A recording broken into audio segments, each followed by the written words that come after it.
I was sifting through some old papers the other day, some of my father's magazines. He used to write for a magic magazine when he was alive. And I noticed there were some of these old science fiction magazines from the 1960s. He used to enjoy some of those, like The Eagle. Do you remember The Eagle? That was a good one. Well, I was sifting through one of them, and it had this interesting story that caught my eye. And I thought, oh, that's nice. I might just tell my audience about this, because it seemed sort of, apocryphal for this time, as it were. So it concerned the story of a planet somewhere in outer space, like these things are. And the planet was, there was a lot of nice, fine, upstanding people who got on, but there was a lot of them. And the council, this sort of mysterious council of unelected people, were getting worried that there were too many people on the planet, and thought that all the resources are going to be eaten up. And so they thought, we need to do something about this. So they huddled in secret, and they came up with a solution. What they needed to do was to pretend that there was some awful contagion coming, and that they would have the medicine to save everybody from horrible and agonizing death. So they made out this contagion was coming. Of course, it was nothing, but they said, "Oh, you're going to be horrible, die in a horrible way. It's going to be a nightmare. But don't panic. We've miraculously come up with this medicine. And if everybody has the medicine, there won't be a problem." Well, you can imagine the people were slightly suspicious of this. They'd never heard of this medicine. They'd never heard of the contagion. And actually, the contagion didn't seem to affect anybody. But all the council were insistent that this medicine was mandated. Well, you can imagine anything forced on anybody without their free will and consent would put the hackles up, as indeed it did to those people. So when the time came for everybody to have this medicine, people were rounded up and put into long queues, and they were waiting to be given this medicine. And of course, unfortunately, some people were already being administered the medicine, and they were having some severe problems with it.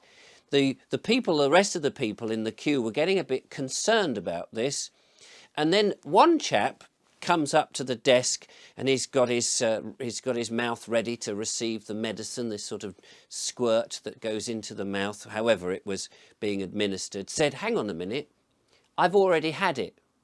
And the chap about to squirt the medicine into his mouth said, "What? What do you mean you've already had it?" He said, "No, I've already had it. I don't know why I've been brought back again."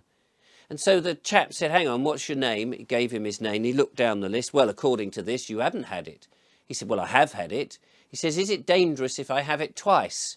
And the man behind the desk had no idea. He said, "Well, I don't know, but you haven't, according to this, I haven't had it."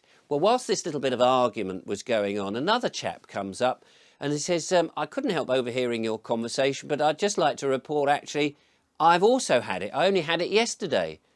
And the chap behind the desk was saying, "Well, what's your name?" And he looked down and he said, "Well, according to this, you haven't had it."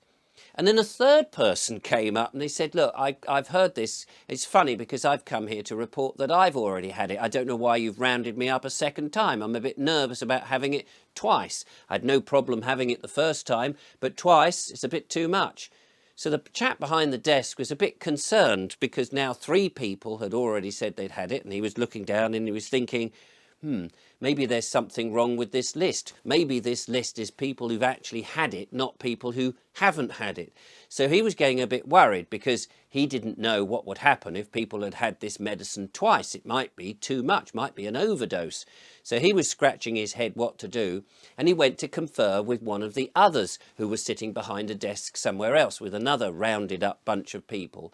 And that bloke said, "It's funny you should say that, because I've had about 6 people now come up to me saying they've had it, and according to the list, they haven't had it." And so those two then went to meet up some more, and eventually the consensus was that a lot more of the population had already had this medicine than was on the list, which was a bit confusing for them. But they realised, well, all these people are saying that. They can't all be lying, can they? So there must be something wrong with our database. So eventually they said, right, okay, you better let these guys go, because they've already had it, and we can't have them having 2 lots and dying on our hands. That would look terrible.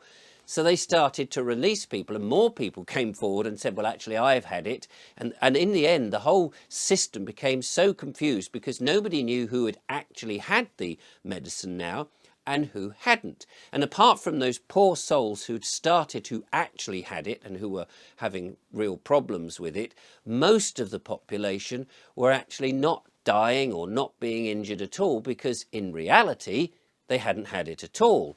They'd just used their noggins and come up with this very clever ruse. Well, because there were more people than the Council of War or the councillors who'd come up with this concept, they came and surrounded the council building and said, look, do you know what? We've all had it, and you've been trying to force it on us twice. Well, that's not good enough. We want to see if it will work if you have it twice. Well, all the councillors had pretended they'd already had it. So they said, well, you've got to have it again. And they said, well, you have it twice and we'll have it twice.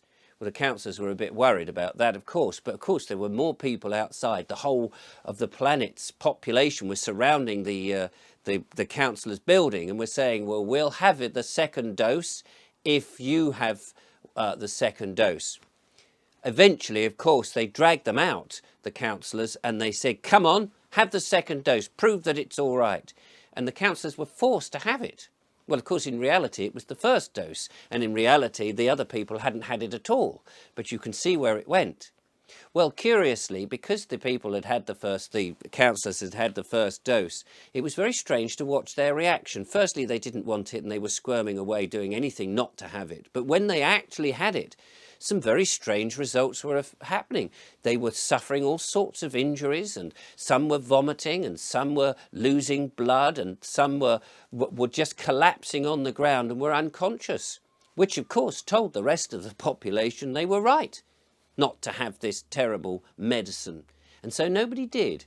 And in the end, that council had all pretty much fizzled out and died, and nobody trusted them, and the planet found that they could elect their own councillors, and they all lived happily ever after. Well, it was an interesting story, wasn't it? I mean, it's all made up in this 1960s sci-fi magazine that my dad had. But I thought it's a story for today, isn't it, in many ways? It's a story about people power and people deciding for themselves what they should do. And I just thought I'd share it with you.